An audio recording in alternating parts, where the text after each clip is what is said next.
Hello বন্ধুরা, চলে আসছি আজকে মোহনগঞ্জ রেলওয়ে স্টেশন। অনেক সুন্দর একটি রেলওয়ে স্টেশন। তোমাদেরকে আজকে দেখাবো পুরো রেলওয়ে স্টেশনটা ঘুরে ঘুরে। অনেক দিন যাবতীয় এখানে আসার ইচ্ছে, আজকে আসলাম। অনেক সুন্দর করে তৈরি করা হয়েছে রেলওয়ে স্টেশনটি। ওভার ব্রিজ দেওয়া হয়েছে উপর দিয়ে। অনেক সুন্দর এরিয়া।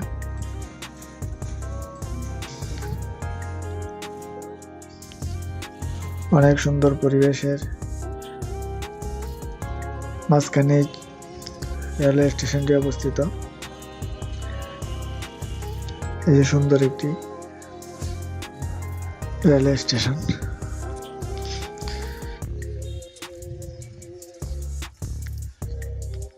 এখন দুপুর,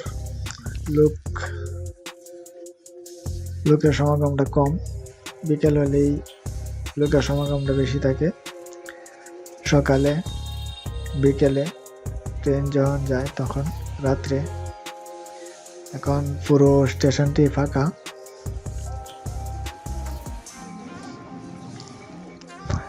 এই স্টেশনের এই ল্যান্ডটা, যে ল্যান্ডটাতে আমি হেঁটে যাচ্ছি, এটা নতুন হয়েছে। পুরোটাই নতুন করে তৈরি করা হয়েছে। ওভারব্রিজটা নতুন করে হয়েছে, আগে ছিল না।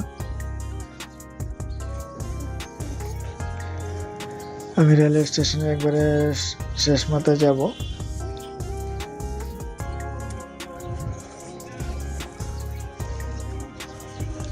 অনেক সুন্দর নিরিবিলি পরিবেশ।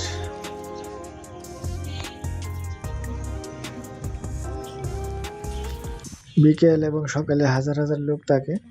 এখন দুপুরে আসছি, লোকের সমাগমটা কম। ট্রেন যখন আসা যাওয়া করে তখন এই লোকের সমাগমটা বেশি হয়।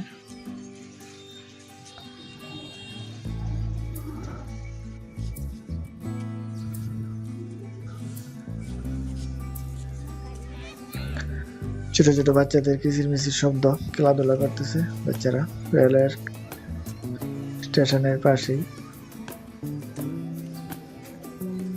অনেক বড়, অনেক জায়গায় জুড়েই রয়েছে স্টেশনটি। আশেপাশে স্টেশনের পিছনে এবং সামনে ছোট ছোট বাড়িঘর ছিল, যেগুলা উচ্ছেদ করা হয়েছে, মোটামুটি ফাঁকাই হয়ে গেছে। অবৈধভাবে তারা বসবাস করছিল, এখন এগুলা উচ্ছেদ করা হয়ে গেছে। এখন একদম সুন্দর পরিবেশ। হ্যালো বন্ধুরা, আজকের ভিডিওটা পর্যন্তই। আমার চ্যানেলে নতুন না দেখলে চ্যানেলটা সাবস্ক্রাইব করে রাখবে এবং একটি লাইক দিয়ে রাখবে। ওকে, থ্যাংক ইউ, ধন্যবাদ।